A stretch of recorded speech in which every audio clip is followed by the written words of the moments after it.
Go. Maaari po ba kayong interview sa nangyari sa inyong anak?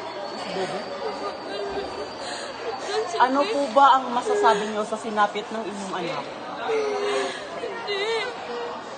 Hindi ko sila mapapatawad. Ang ginawa niya sa anak ko. Maaari niyo po ba kasalaysay ang buong pangyayari?